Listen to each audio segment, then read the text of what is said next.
anak perempuan keluar dari labu raksasa. Dia selamat dari ketakutan. Lihatlah kekacauan yang dialaminya. Dia terlihat seperti baru saja keluar dari selokan. Pria tua itu memegang gadis itu di telapak tangannya ke laboratorium impiannya. Pertama-tama ia memandikan gadis itu. Kemudian ia mengeringkannya di atas api. Akhirnya, ia menuangkan beberapa pakaian manusia dari sebuah kotak kecil. Gadis itu berganti menjadi jaket merah. Orang tua itu membeku ketika melihatnya. Dia sepertinya mengingat sesuatu yang menyedihkan. Orang tua itu memasukkan gadis itu ke dalam lubang di pohon. Dia mengatakan bahwa dia akan keluar untuk mengejar mimpinya. Gadis itu tidak bosan. Dia ingin pergi bersamanya, tetapi sangat berbahaya hanya untuk keluar. Mereka harus melewati raksasa yang sedang tidur. Satu kali tergelincir dan pria tua itu dicengkeram pergelangan kakinya dan dibawa ke udara. Di negeri para raksasa, dia kerdil untuk diganggu. Raksasa gemuk itu menggendong orang tua itu di tangan kanannya, menyeret kereta dengan tangan kirinya ke arah bukit. Ada raksasa lain di sisi lain, dengan kakinya di atas dua mobil sebagai sepatu roda. Gadis itu bersembunyi di dalam mobil pada saat ini. Para raksasa bermain seperti ini, mendorong orang tua itu turun terlebih dahulu. Raksasa di sisi lain mendayung menuruni bukit. Kemudian mereka bertabrakan di dasar bukit. Dan pada saat yang tepat, gadis itu menyentakkan kemudi dan kemudian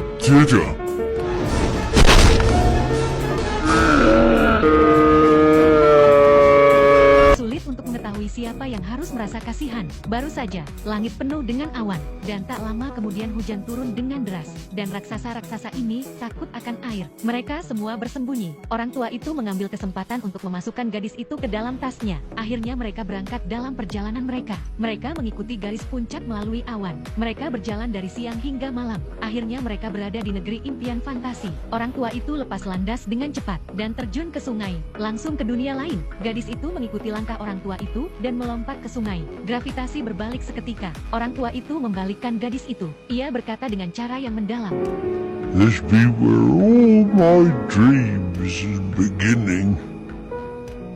Di sini orang tua itu menemukan emas yang sangat langka. Bermimpi ia mengambil jaring mimpinya, tetapi ia tidak bisa menangkapnya. Sampai ia perlahan-lahan berhenti di depan gadis itu. Baru kemudian orang tua itu menangkapnya. Kemudian keduanya datang ke dunia manusia. Menangkap mimpi hanyalah langkah pertama. Sekarang, yang harus dilakukannya hanyalah meledakkan mereka. Anak babi itu memasukkan mimpi itu ke dalam pengeras suara, dan meniup ke dalam anak laki-laki yang sedang tidur. Mimpi biru memasuki otaknya dengan nafasnya. Anak laki-laki itu mengalami mimpi yang sangat memuaskan malam itu. Dalam perjalanan pulang, orang tua itu menyadari bahwa selimut nyaman gadis itu hilang, dan ini pasti akan tercium oleh para raksasa lainnya. Itu berarti bahwa para raksasa mengetahui keberadaan gadis itu. Untuk berada di sisi yang aman, orang tua itu mengirim gadis itu kembali ke panti asuhan di mana ia pernah tinggal. Ia mengatakan bahwa suatu ketika seorang anak kecil telah menjadi temannya, tetapi anak itu dimakan oleh para raksasa. Orang tua itu tidak ingin hal itu terjadi lagi. Gadis itu sedih. Ia tidak ingin kembali ke panti asuhan. Bahkan jika raksasa itu berbahaya, ia tidak takut gadis itu akan mati. Orang tua itu memiliki jantung yang lemah. Mereka kembali ke negeri para raksasa, mendiskusikan cara agar tetap tidak terdeteksi. Tapi saat itu, para raksasa mencium baunya dan menerobos masuk, mengobrak-abrik lemari mencari gadis itu, menghancurkan semua mimpi yang telah diburu orang tua itu selama bertahun-tahun. Jadi, orang tua itu, yang selalu menjaga lidahnya, akhirnya meledak. Pertama, api, kemudian air. Ia mengusir para raksasa itu. Tetapi ini bukan lagi suatu pilihan. Jadi gadis dengan selera humor yang jahat, memiliki gagasan yang sekali dan untuk selamanya. I have a plan. A plan? We are going to the Queen.